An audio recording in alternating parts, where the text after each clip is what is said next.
보통 교회에서는 다음 주가 아마 추수감사절 일 겁니다.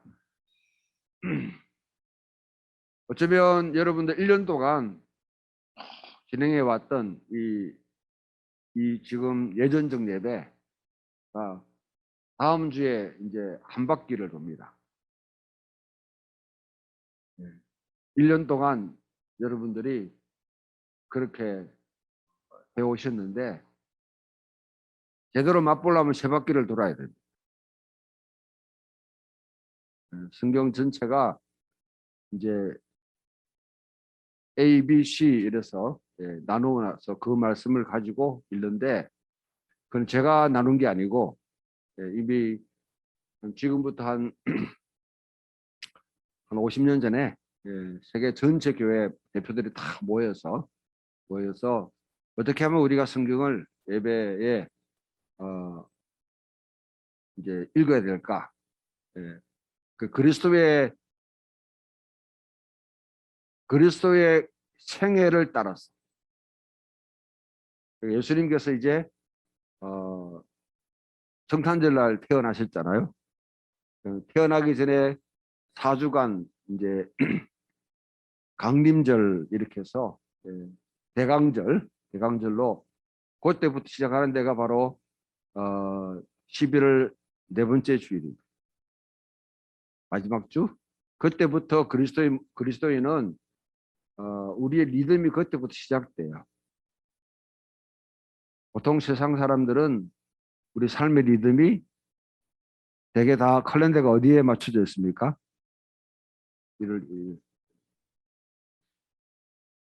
1세기에 그 프리에네라에서 지금 특히 남부 지역에 있는 그런 곳에서 비석이 발견됐는데 그 비석이 어떻게 되었냐면 이렇게 되어 있어요.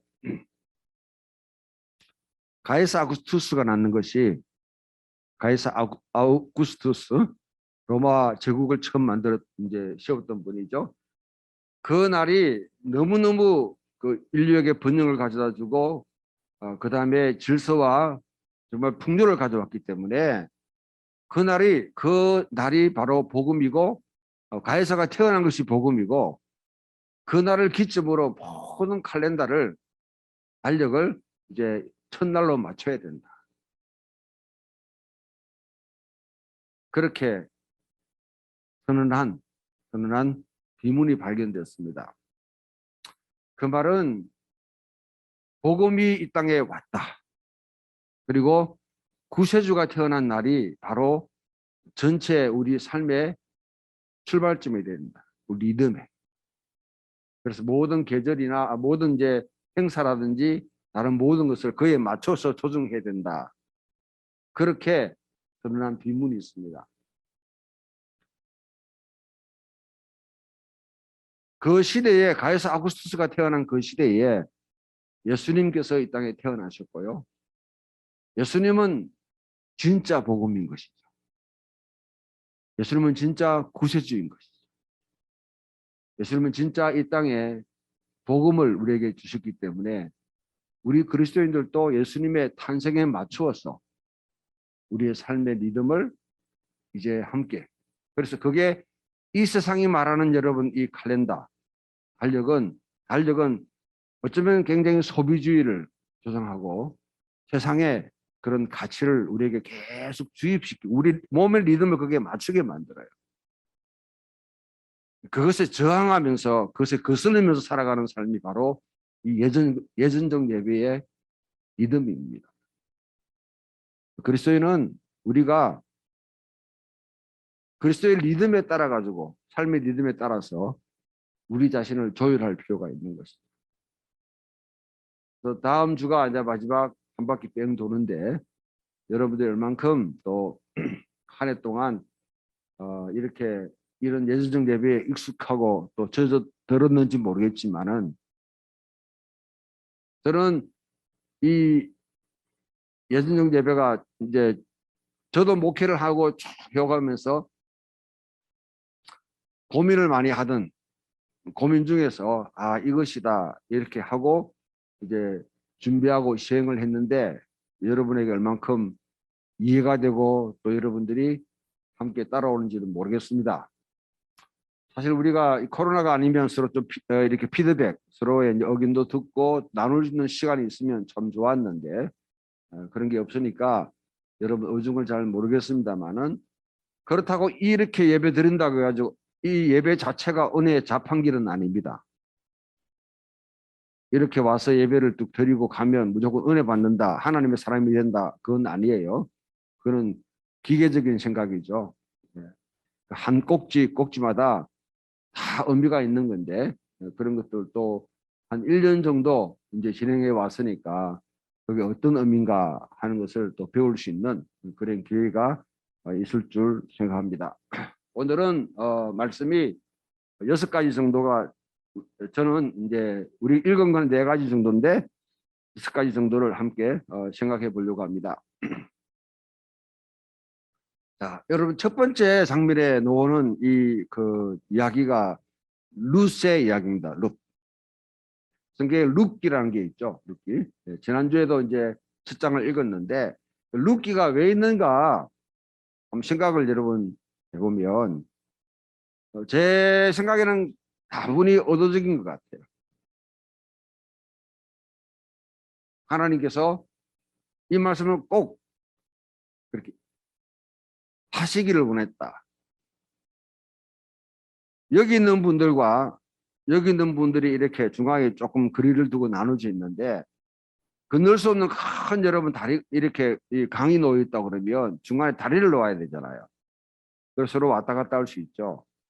그와 같이 사사기 시대라는 게 딱 등장했는데, 사사기 시대가 문제가, 제가 보기에는, 제 개인적으로 제가 보기에는 사사기 시대가 가장 아름답고 이상적인 사회인데, 저는 아마 이전까지 여러분들은 교회에서 배울 때 사사기 시대가 문제가 많은 시대로 그렇게 배웠지만은, 저는 좀 뒤집어 보는 성격이 있어서 가장 이상적인 사회라고 생각합니다. 왜냐하면 왕이 없었어요. 대통령을 뽑을 필요가 없었어요. 요즘 우리 얼마나 힘듭니까? 얼마나 힘들어요. 이런 고생을 왜 5년마다 사서 계속 하는지 모르겠어요. 예. 이놈의 신문들은 또 뭐냐면 2년 전부터 계속 여러분 뭐 여론 지지를 해가지고 이쪽으로 몰아가는데, 이런 고생할 필요가 없었어요. 각기 자기 소견이 옳은 대로 행하였다. 각기 자기 종족들, 자기 지파들끼리 그냥 살았어요. 문제가 뭐냐면 각기 자기들끼리 살면 가장 좋은 점은 뭐냐면, 여러분들 세금을 많이 낼 필요가 없습니다. 사사기 시대 때 모든 사람이 최대한 낼 수 있는 세금은 10%, 11조만 내면 돼요. 아마 여러분 가운데 고소득자들은 거의 40% 이상 이렇게 떼어져 나가는데, 별로 안 버리는 사람도 거의 20% 이상은 나가요. 11조만 내면 됐어요. 그런데 문제가 뭐냐면 외부로부터의 침략이나 아니면 자연재해가 겪었다든지 지금과 같이 코로나 시대가 딱 당면하게 되면 이걸 어떻게 대처할 수가 없는, 대처할 수가 없었어요. 그러다 보니까 좀 굉장히 어떤 위기를 계속 경험하면서, 또한 그래도 사사라는 사람들이 불쑥 영웅들, 사사는 영웅인데, 영웅, 시대의 영웅들, 걸출한 영웅들이 나타나서 문제를 그때마다 해결했는데, 이제는 돌이킬 수 없는 상황이 보면 사사기 맨 마지막 부분에 가보니까 이 사사시대가 어쩌면 소돔과 고모라와 같은 상황으로 지금 변하는 거예요. 소돔과 고모라. 그러니까 이제 왕을 세울 필요가 생깁니다. 왕. 이스라엘의 왕은 굉장히 제한된 권한을 가진 그런 왕입니다. 요즘 우리가 제왕적 대통령제 이렇게 하잖아요. 그죠? 그와 같이 대통령에게 너무 많은 권한이 주어졌기 때문에 대통령이 마음만 먹으면 악한 짓을 할 수 있는, 그런 권한이 부여됐다. 트럼프 같은 사람이 충분히 태어날 수 있는 그런 여러분 제도가 장치가 되어 있는 거예요. 그래서 왕을 급격하게 뭐냐면 제한된 다른 주변의 나라와는 비교해서 제한된 그런 왕권을 주님이 허락하셨습니다. 이 왕이 세워지는 과정에 결국 보면 다윗이라는 사람이 등장하는데 다윗은 여러분 생각하기에 굉장히 위대한 왕이잖아요. 그리고 예수님이 다윗의 후손이다. 다윗의 아들이다.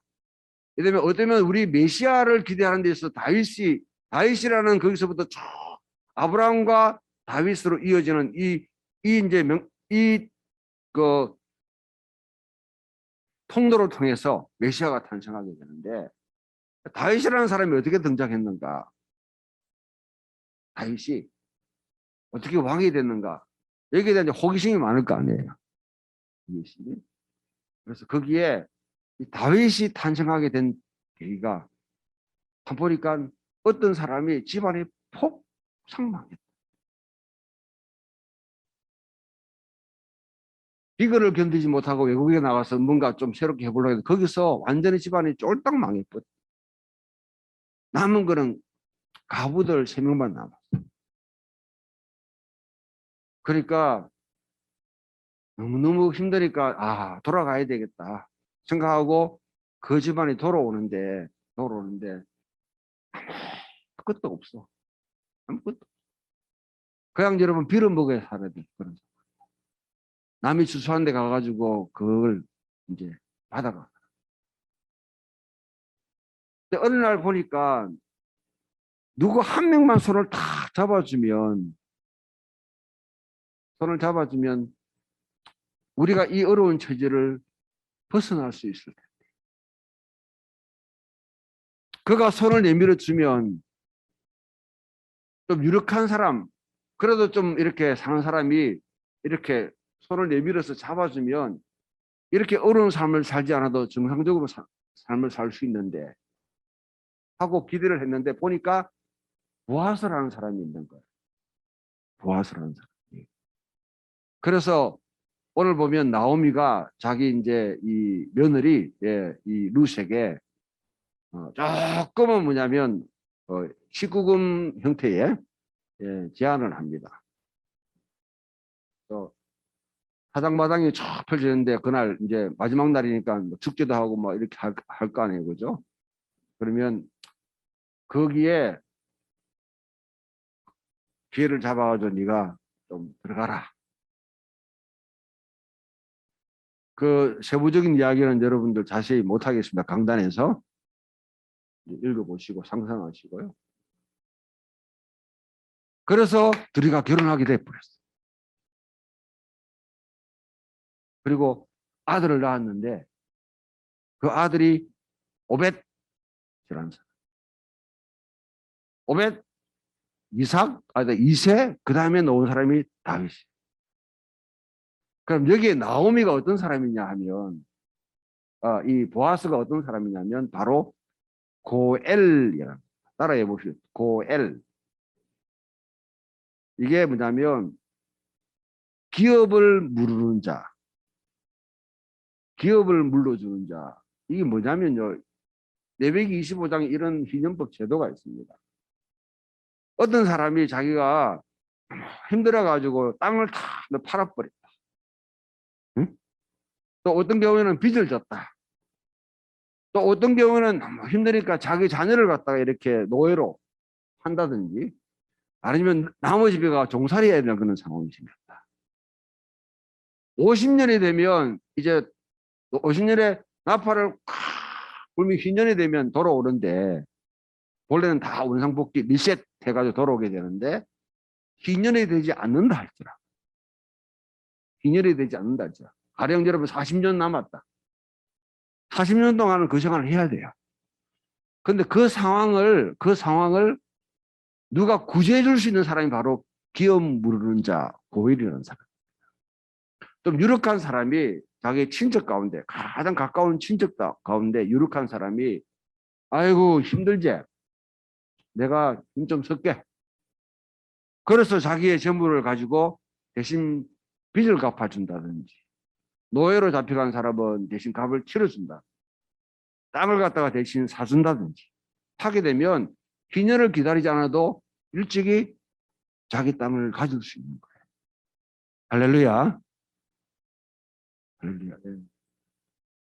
거기에서 나오는 단어가 그 고해를 기업 물은 사람이 다른 사람 대신에 이렇게 기업을 물려주는 것, 땅을 사주는 것, 노예로 팔려간 사람한테 속전을 지불하는 것, 땅을 대신 이렇게 사주는 것을 뭐냐면 그걸 정확하게 말하면 구속이라는 거다. 여러분이 교회에서 구속하신 주 이렇게 하잖아요. 구속이 되게 여러분 그냥 예수님이 내 죄를 갖다가 이렇게 사해 줬다. 맞아요. 우리가 죄를 지으면 하나님께 빚을 지는 겁니다. 빚을 지는데 구약 시대는 그 빚을 갚는 방법이 뭡니까? 제사를 드리는 거였죠. 제물을 갖고. 근데 오늘 히브리서 말씀 보면 그 제사를 드리는 대제사장도 흠이 있어가지고 매년 짐승의 피를 잡아가지고 가야 되는데 예수님은 영원히 단번에 영단번이라고 그렇게 합니다. once for all. 네? 영단번에 한 번 자기 영원한 제사를 드림으로 해서 우리의 모든 인간의 죄를 사해 주셨다. 할렐루야. 그는 하나님과 우리 사이에 빚진 빚을 갖다 다 탕감해 주셨다. 탕감해 주셨다. 그래. 그와 같이 이제 구속이라는 단어가 우리는 그것만 믿는데 사실 이걸 이해하려고 하면 구약에 있는 이 희년법이 제대로 이해돼야지 명확하게 이해가 되는 거예요. 여러분이 우리 주기도문이 있지 않습니까?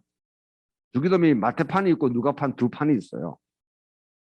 사실 오리지널은 제가 보기에는 누가판인데 마태가 좀 공을 들여가지고 이렇게 갖춰놨습니다. 그런데 마태는 일어났어요. 우리가 우리의 죄를 사하여 준 것 같이 우리 죄를 사하여 주옵시고. 근데 번역을 그렇게 하면 그거는 맞는 건 아니에요. 정확하게 번역하면 우리가 우리의 빚을 우리에게 빚진 사람에게 빚을 탕감해 준 것 같이 하나님 우리의 빚도 탕감해 주옵소서. 누가는 우리가 우리의 죄를 사하여 준 것 같이 우리 죄를 사하여 주옵소서. 이렇게 되었어요. 이 말은 뭐냐면 죄와 빚은 서로 호환이 가능하다는 말이죠. 호환이 가능하다. 죄와 빚은 호환이 가능하다. 자, 이렇게 빚진 사람, 그 빚에 짓눌려 가지고 제대로 삶을 살 수 없는 사람, 이 사람에게 보아스라는 사람이 손을 탁 내밀어 가지고 이같이 자기 안으로 맞아주게 되니까 그 죽었던 집안도 살아나고 보아스의 집안에도 아들이 생겨가지고 아들이 결국은 나중에 다윗이라는 그런 유명한 왕, 그 왕의 정조 할아버지가 됐고 그 다윗으로부터 쭉 내려다 보니까 결국 메시아가 탄생하는 그런 축복된 가정이 있었다. 할렐루야. 하나님께서는 이런 보아스 같은 사람을 정말 사랑하시죠. 정말 사랑하시죠. 내가 힘 있고 여유가 있고 능력이 있고 부유한데 그냥 여러분 부자끼리 서로 어울려가지고 살면서 더 높은 부자가 되려고 하는 그 삶을 사는 것이 아니라 내가 여유가 있으면 있을수록 내가 힘이 있으면 힘이 있을수록 그거 가지고 정말 찌그러져간 망한 폭삭망한 사람을 이렇게 세워줄 수 있다고. 그 가운데서 결국 하나의 가정을 회복하게 되고 또 메시아의 가정을 만드는 중요한 통로가 되는 그런 축복을 갖다가 경험하시는 거예요. 할렐루야. 그래서 여러분 오늘 제가 시편 146편을 여러분 그냥 이렇게 맨 처음에 예배 시작할 때 읽었는데 그때 보면 여호와께서는 고아와 가부와 나그네를 관심을 쭉 기울이시고 사랑하신다. 절대로 귀인들, 옛날로 말하면 귀족이겠죠. 높은 사람들 의지하지 마. 다 먼지와 같이 흙과 같이 다 날아가는 존재. 야훼 하나님을 절대로 신뢰하고 의지해라. 할렐루야. 여러분, 이게 바로 믿음입니다. 믿음은 내가 의지할 대상이 분명히 있는데, 높은 사람, 힘든 사람, 또 백 쓸 수 있는 사람. 요즘 찬스라는 게 많잖아요. 아빠 찬스, 뭐 오빠 찬스, 또 할아버지 찬스 이래가지고 젊은 친구들이 막 이렇게 이제 도약하는 그런 그런 불공정의 사회를 참 우리 세상은 많이 만들어놨는데, 그거 의지하지 말고, 그거 있어도 의지하지 말고, 하나님이 내 모든 삶의 최대 주인인 것을 인정하고 그분께 전적으로 신뢰하는 사람, 그 사람은 복되도다. 할렐루야. 시편 126편 말씀에, 이 말씀은 성전에 올라가는 사람들이 부르는 노래입니다. 이스라엘 백성들 1년에 3번씩 남자들은 6월절에, 오순절에, 초막절에 성전에 쭉 올라가면서 그렇게 이제 순례의 길을 향하면서 부르는 노래의 중심에 있는, 15편이 편성되어 있는데 앞에 7편, 뒤에 7편, 중간에 다 8번째 편입니다. 이 편, 여기서 뭐냐면 시편 127편의 이 저자는 말하기를, 펴봅시다. 이 제가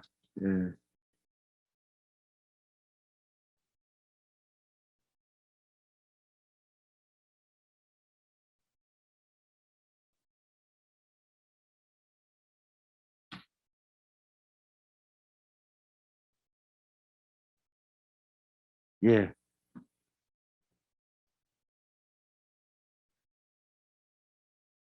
여호와께서 집을 세우지 아니하시면 세우는 자의 수고가 헛되고, 여호와께서 성을 지키지 아니하시면 파수꾼의 깨어남이 헛되고, 일찍 일어나고 늦게 누우며 수구의 떡을 먹음이 헛되도다. 헛되도다. 헛되도다. 헛되도다. 전도서의 말씀에 헛되도다. 헛되도다. 헛되다. 그렇게 하죠. 이걸 반전시키는 게 뭐냐면, 여호와께서는 그 사랑하신 자에게 잠을 주시는 도. 반전에 여러분 기회가 뭐냐, 여기서 자식들은 여호와의 기업이요 태에 열매는 그의 상급이요.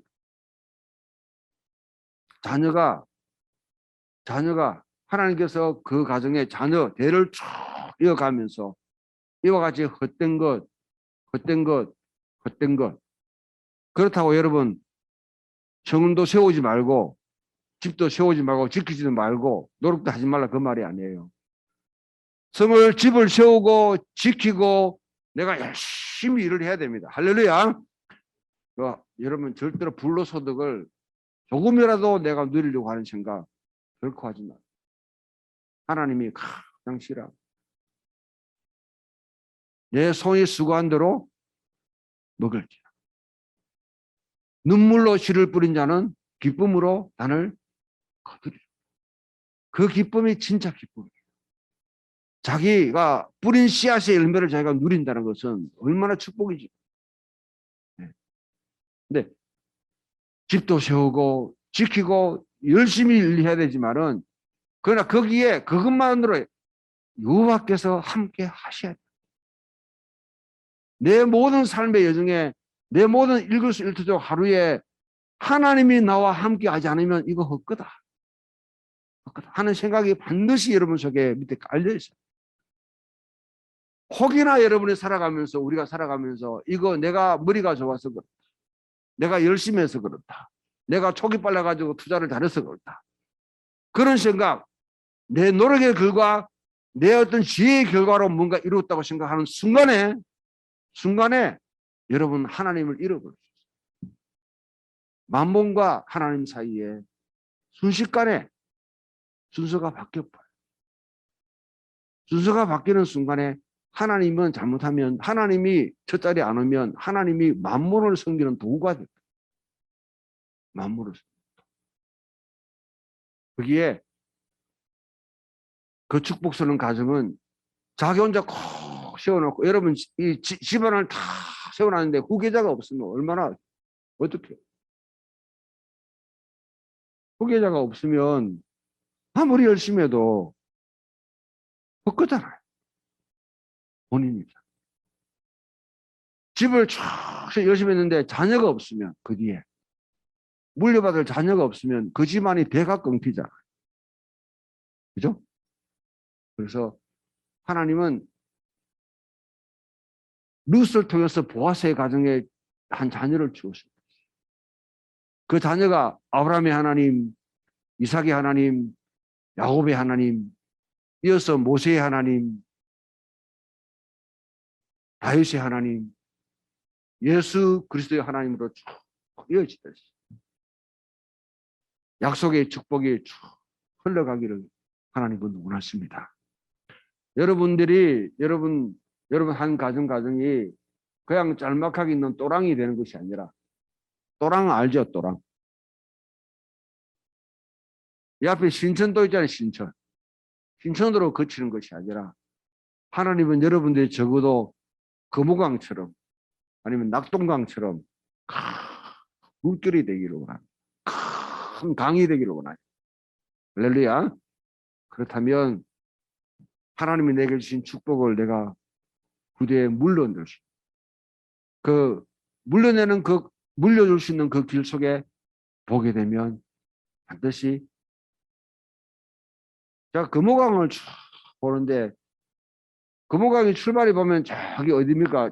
저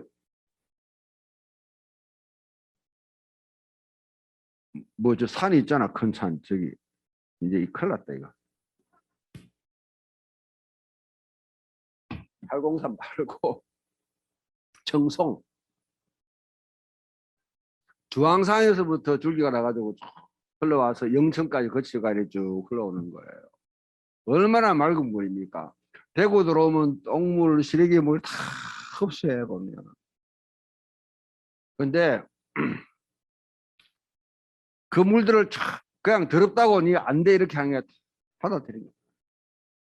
응? 지금은 어느 정도 이제 좀 이렇게 뭐 하수구 처리가 잘 돼가지고 물이 조금 많습니다만은 옛날에는 보면 거기 냄새 많았죠. 그래도 다 짊어지고 흘러가는 게 강이에요. 우리가 살아가면서 여러분 한 가정을 이루고 축복을 흘러보낼 때 맑은 것만 찾으면 다 산에서 다 끊어져 버려요. 이런 더러운 것도 똥물도 시래기 물도 받아들이면서 강을 이루면서 그 다음에 가면 바다는 보니까 뭐 다 받아들이더라고. 네? 빨간 물, 쓰레기물, 똥물 다 받아들이는데 태풍이 와가지고 휘 휩쓸어버리니까 바다는 또 언제 그러냐든지 또 깨끗했죠. 네. 우리 삶 자체가 여러분들 좀 대를 이어갈 수 있는 우리가 되기를 축원합니다.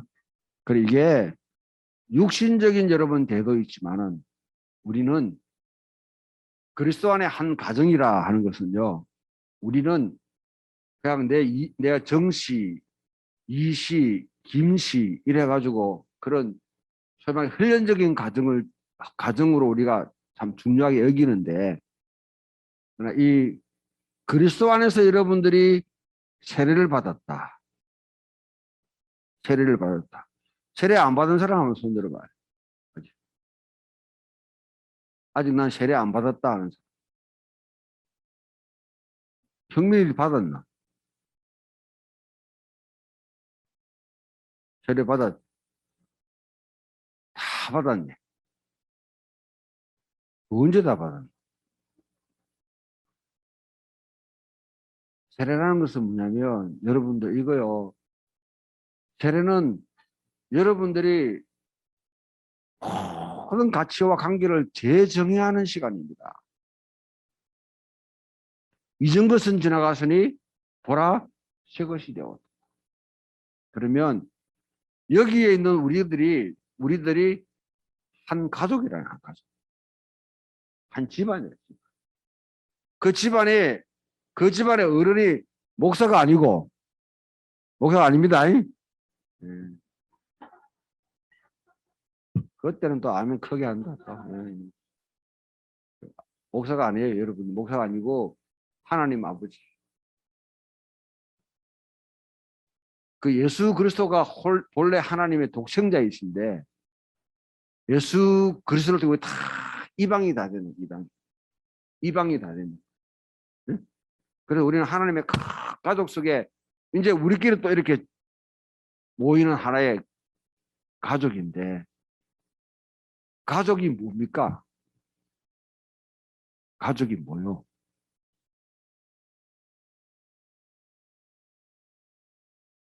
따라합시다. 우리가 남이가 가족이라는 것은 뗄래야 뗄 수가 없잖아. 뗄래야 뗄 수가 없다. 좋다. 싫든 어렵든 잘 나가든 그래도 뭐냐면 가장 가까운 사람들이 어려워도 좋아도 그래 와가지고 축하해주고 좋아해. 누가 뭐냐면 가족 중에 누가 힘들어지고 병들고 어려우시면 가족이란 거는 책임지는 게 가족이에요. 어렵다고 아이고 나가라 집 나가라 그렇게 하면 그 가족이 아니지. 아니지. 여러분 예수 믿는 거 쉽게 생각하지 마세요. 쉽게 생각하지.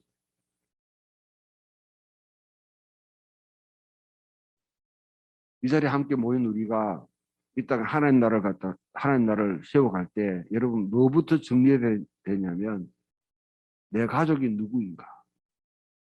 예수님께서 예수님의 가족들이 왔을 때 마리아와 동생들이 다 예수님 찾아왔을 때 예수님이 하셨던 말씀 누가 내 가족이고 내 형제냐 내 어머니고 형제냐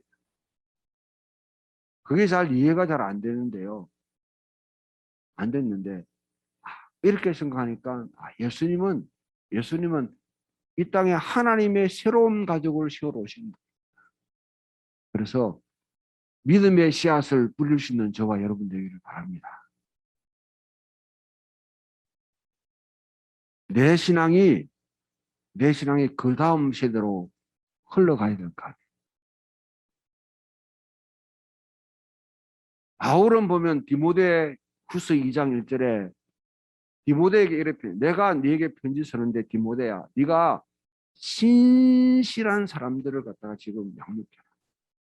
그러면 그 사람이 또 다른 사람을 가르칠 수 있을 것이다. 와, 그 편지를 보니까 적어도 바울은 4세대를 바울, 디모데, 신실한 사람, 그 다음에 또 다른 사람. 또 다른 거는 뭐 무한대로 뻗어나갈 수 있잖아요. 적어도 바울은 자기 신앙생활하고 자기가 사역하는데 믿음의 4세대를 전망하면서 사역.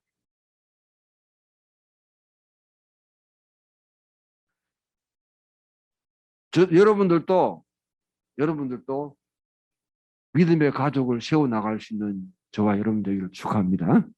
예, 그렇게 아니면 그 할 때는 고엘 같은 생각을 가져야 돼. 고엘. 다른 사람의 죄를 용서해주고 사해주고 때로는 실질적으로 다른 사람의 어려움을 갖다가 갚아주고 예, 기업 물러주고 누군가의 구속자가 내가 될 때에 그때 뭐냐면 이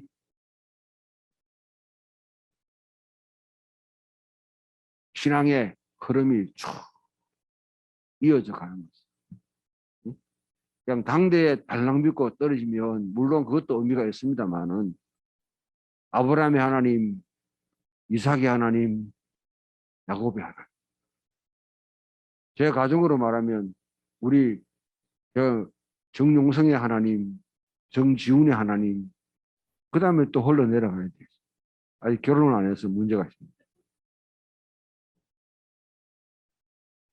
여러분도 이게 혈육적인 것이지만은 내가 누구한테 믿음을 갖다가 받았으면 그분의 하나님, 나의 하나님, 나는 이 믿음을 누구한테 지면줘?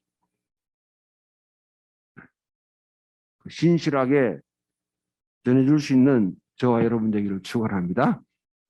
오늘 마가복음 말씀은 이제 이 나쁜 놈들이 있어요. 이 사회적 약자를 갖다가 사회적 약자를 아주 더 어렵게 만드는 아주 나쁜 놈이 서기관이에요. 짤막하게 이야기하고 충분하게 들으려면 내일 여러분 월요일 날 YMCA에 오면 제가 충분히 설명드릴게요. 똑같은 내용이.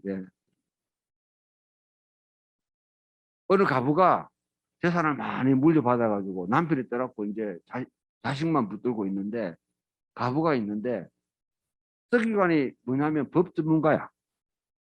오늘날 말하면 검사, 판사, 변호사. 법 전문가인데 불러가지고 싹 해가지고 어떻게 하면 하늘나라 가서 복을 많이 받겠냐, 어떻게 하면 네가 하나님께 사랑받겠냐, 다 성경 공부도 가르쳐 놓고 뭐냐면 저 사람을 다 쏟딱 다 먹어.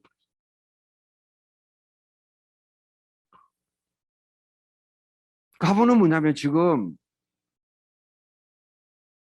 서기관에 그런 여러분 컨설팅을 받아가지고 쫄딱 망해버렸어.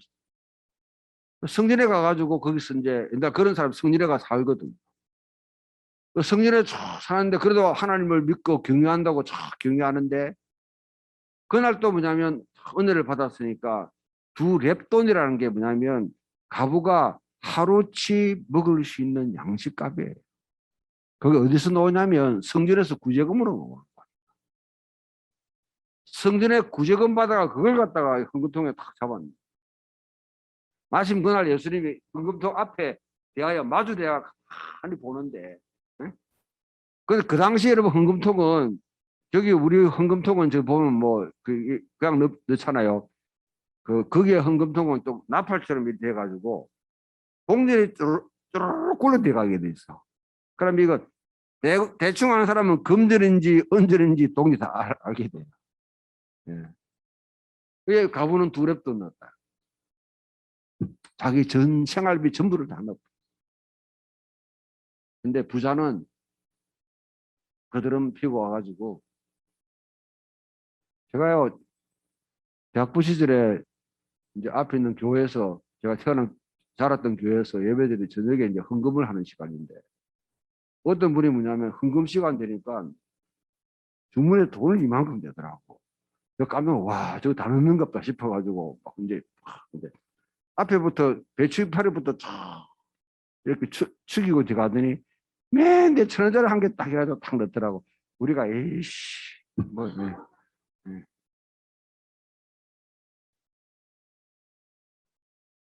아, 여러분들이 자 보세요. 그럼 예수님이 가부가 두 랩돈을 갖다 넣은 것 같다가 오늘 본문을 보면 가부가 부자보다 더 많이 넣었다 이렇게 했잖아요. 헌금을 잘했다고 칭찬하는 거예요? 아니면 한탄하는 거예요? 말 좀 해보소.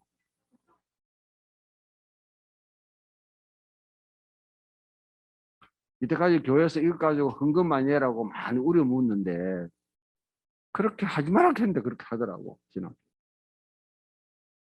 예수님이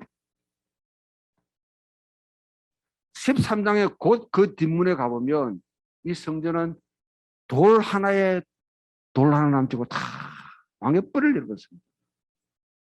망해버렸어요. 지재산 다 성교관들 다 빼앗기고 그렇다고 경건하다고 여러분 성전에 와가 생활하는데 그것도 또 은혜 받았다고 그 하루치 여러분 생활해야 될 것 같다고 그냥 잡아놓는 이 가부. 누가 이 가부를 이렇게 만들었나? 누가 이 가부? 성전이 그렇게 만들 수 있다면 지금 여러분 교회도 얼마든지 그렇게 만들 수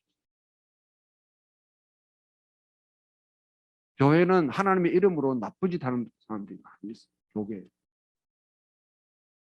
저도 그럴지 몰라요. 잘 분별하세요. 분별해요. 그래서 정말 하나님을 경외하는 마음으로 여러분 살되, 여러분 삶을 살아가면서 고엘이 되십시오. 남의 어려움을 그래도 탕감해주고 이렇게 세워주고 치유해주고, 그래서 정말 그냥 내버려두면 이 사회에 참 일원으로 정상적으로 살아갈 수 없는 사람이 도움을 받게 되면 같이 함께 걸어갈 수 있는 사람. 누군가 그런 사람이 된다고 그러면 여러분은 축복의 사람이고, 여러분은 보아스를 이어가는 사람이 되고, 여러분 삶 속에서 다윗과 같은 사람이 나오고 메시아와 같은 사람이 놓을 수 있는 충분한 축복의 통로가 될 줄 믿습니다. 네. 그런 소중한 삶을 살기를 축원합니다.